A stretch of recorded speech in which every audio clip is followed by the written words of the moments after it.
என் இனிய செல்வங்களே, இன்றைய வகுப்பிற்குள் செல்வோமா? வகுப்பிற்குள் செல்வதற்கு முன் உங்களுக்காக ஒரு சிறு விளையாட்டு. மாணவ செல்வங்கள் அனைவரும் உங்களது நோட்டினை எடுத்துக்கொள்ளுங்கள். உங்களுக்கு ஒரு படம் காட்டுவேன். அதில் என்னென்ன படங்கள் உள்ளது அதனை நீங்கள் வரிசை மாறாமல் அதனுடைய வண்ணத்தினை எழுத வேண்டும். சரியா குழந்தைகளே? இங்கே பாருங்க. முதலாவது மாம்பழம், வானம், அடுத்தது மகிழுந்து அதாவது கார், பந்து, அப்புறம் ஒரு வகை காய். சரியா? இதனுடைய வண்ணத்தை நீங்கள் வரிசை மாறாமல் எழுத வேண்டும். மிக வேகமாக எழுதுங்கள். யார் முதலாவதாக முடிக்கிறீர்கள் என்று பார்ப்போம். மிக அருமை கண்ணா, சிறப்பு. ரொம்ப அழகா எழுதியிருப்பீங்கன்னு நினைக்கிறேன். முதலாவதா என்ன வண்ணம் இருக்கு? மஞ்சள், நீலம், சிவப்பு, கருப்பு, பச்சை. அந்த வரிசைப்படி நீங்க எழுதியிருந்தீங்க அப்படின்னா இது மிகச்சரி. சரியா குழந்தைகளே? நாம் இன்றைய வகுப்பில் என்ன பார்க்க உள்ளோம் என்றால் பாடம் 5 நினைவு கூர்ந்து விட்டு நாம் தேர்விற்கு தயாராக உள்ளோம்.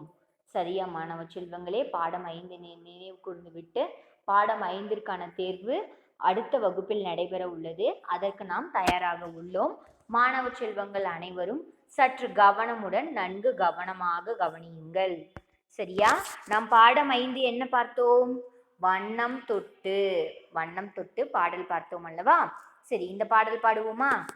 வண்ணம் தொட்டு படங்கள் வரையலாம், வானவில்லை தொட்டும் கொஞ்சம் படங்கள் வரையலாம், நீலம் தொட்டு கடலும் வரையலாம், கடலலையில் கால்கள் நனைக்கலாம், பச்சை தொட்டு மரங்கள் வரையலாம், மரக்கிளையில் ஊஞ்சலாடலாம், சிவப்பு தொட்டு பூக்கள் வரையலாம், பூக்கள் போல பூத்து சிரிக்கலாம்.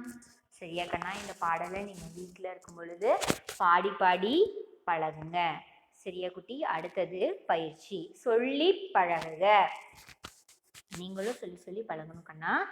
வரையலாம், நனைக்கலாம், ஆடலாம், சிரிக்கலாம், கடலலை. சரியா? அடுத்தது படித்தும் எழுதியும் பழகுக. வண்ணம், வா இன் நா இம், வண்ணம். கால்கள், கா இல் கா இல், கால்கள். மரங்கள், மா ரா இங் கா இல், மரங்கள். கடலலை, கா ட லா லை, கடலலை. வானவில், வா நா வி இல், வானவில். படங்கள், பா டா இங் கா இல், படங்கள். பூக்கள், பூ இக் கா இல், பூக்கள்.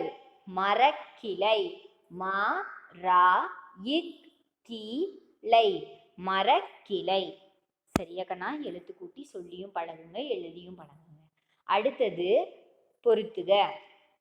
கடலலையில் கால்கள் நனைக்கலாம், கோடிட்டு காட்ட வேண்டும்.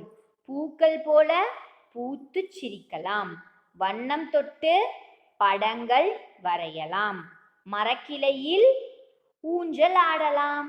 சரியா? அடுத்தது பாருங்க. ஒத்த ஓசையில் முடியும் சொற்களை மட்டும் வட்டமிடுக. அதாவது இதுல பாத்தீங்கன்னா படங்கள், ஊஞ்சல், கால்கள், மரங்கள்னு இருக்குன்னா இதுல படங்கள், மரங்கள் ஒரே ஓசையில் முடிகின்றன. இந்த இரண்டையும் வட்டமிட வேண்டும். வரையலாம், நனைக்கலாம், வானவில், சிரிக்கலாம். இதில் நனைக்கலாம், சிரிக்கலாம் என உள்ளதால் இதனை வட்டமிட வேண்டும். சரியா கண்ணா? அடுத்தது வண்ணம். இது பொருள்கள் எவை? எடுத்துக்காட்டாக வெள்ளை நிறத்தில் என்னென்ன இருக்கும்? சோறு, பால், கொக்கு. இதே கருப்பு நிறத்தில் காகம், முடி இருக்கும் இல்லையா? கணினி. அடுத்தது பச்சை நிறத்தில் இலைகள், மரம். வேற என்ன இருக்கும்? கொய்யா. அடுத்தது சிவப்பு நிறத்தில் குருதி, அதாவது ரத்தம். வேற என்ன சிவப்பு நிறத்தில் இருக்கும்? ரத்தம். அப்புறம் கார், பொட்டு. சரியா கண்ணா? இதை நீங்க நிரப்பணும். எவை யாருடைய கண்கள் கண்டுபிடி. உங்களுக்கு 2 கண்கள் கொடுத்துருக்காங்க, 4 குழிப்பெட்டி கொடுத்துருக்காங்க. இதை பார்த்து நீங்க சரியானதை எழுத சொல்லியிருக்காங்க இல்லையா? இதுல பாருங்க, ரொம்ப பெரிய கண்ணு மாதிரி தெரியுது. இருக்கிறதுலே விலங்குகளுக்கு ரொம்ப பெரிய கண் வந்து யாருக்கு? ஆந்தைக்கு. அப்போ இந்தை ஆண் இருக்கு இல்லையா கண்ணா, அதை நீங்க சரிப்படுத்தி எழுதணும். ஆந்தை. சரியா? அடுத்தது வந்து பாத்தீங்க அப்படின்னா, இது என்ன பார்த்தா, அதனுடைய முகத்தை பார்த்தா எப்படி தெரியுதுன்னா அணில். அப்ப இல் நீ ஆ, அணில். இதுதான் சரியானது. சரியா? அடுத்தது பொது நூலகம் நீங்க ஒண்ணு கொடுத்துருக்காங்க கண்ணா. இந்த படத்தில் உள்ள உங்களுக்கு ஏதேனும் ஒரு படங்களை கொடுத்துவிட்டு அதில் உள்ள விலங்குகளை கண்டுபிடி, அதில் உள்ள வண்ணங்களை கண்டுபிடின்னு உங்களுக்கு எப்படி வேணாலும் கொடுக்கலாம். அதனால நீங்க என்ன பண்றீங்க அப்படின்னா, நீங்க கவனமா கவனிச்சு எழுதணும். இதுல உள்ள விலங்குகளின் பெயர்களை எழுதுகன்னு சொல்லியிருக்காங்க அப்படின்னா, இப்ப நம்ம என்னென்ன எழுதணும்? மான், கரடி, வரிக்குதிரை, ஒட்டகச்சிவிங்கி. சரியா? இதில் உள்ள பறவைகளின் பெயர்கள் காகம். அது மட்டும்தான். சரியா கண்ணா? இதை நீங்க எழுதி அனுப்பணும் எனக்கு. சொல்லுக்குள் மறைந்திருக்கும் சொல்லை கண்டுபிடித்து எழுதுக. இப்ப பலகைன்னு கொடுத்துருக்காங்க கண்ணா, அதுல கை அப்படிங்கிற ஒரு சொல் மறைந்திருக்கு. இப்ப மாமரம், அதுல என்ன இருக்கு? மரம்னு எழுதலாம். இப்ப வவ்வால்னா வால் எழுதலாம். கண்ணாடி அப்படிங்கும் பொழுது கண் எழுதலாம். இதே விண்மீன்கும் போது மீன் எழுதலாம், விண் எழுதலாம். நீங்களே வந்து ஒரு சொல்லுல இருந்து இன்னொரு சொற்களை உருவாக்கும் இல்லையா? அதுதான் கண்ணா இது. சரியா? நீங்க வந்து இந்த எவை யாருடைய கண்களும், இந்த படத்தை பார்த்து எழுதுதல் இருக்கு இல்லையா, அது. அப்புறம் வந்து பார்த்தீங்க அப்படின்னா இந்த சொல்லுக்குள் மறைந்திருக்கும் சொல், இதை வந்து நீங்க வீட்டு பாடமா எடுத்துக்கோங்க. பாடம் 5 இருக்கு இல்லையா கண்ணா, அதை முழுவதுமா நீங்க தயார் பண்ணிக்கோங்க. அதுதான் உங்களுக்கு அடுத்த தேர்விற்கு வரும். சரியா மாணவ செல்வங்களே? இதுதான் உங்களுக்கான வீட்டு பாடம்.